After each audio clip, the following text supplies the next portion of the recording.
Najhoršie na celom svete je, keď niekomu veríte a ráni vás tak hlboko, že ľutujete ten deň, kedy ste sa spoznali. Ešte horšie je, keď zistíte, že ten, kto vás zránil, ste vlastne vy sám. Niekedy rozmýšľam, kto vlastne som.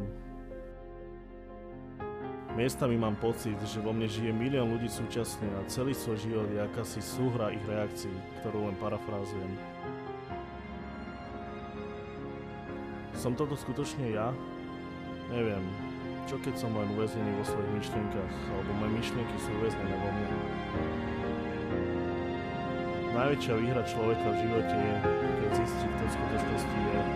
Môže si slobodne žiť a užiť tento život.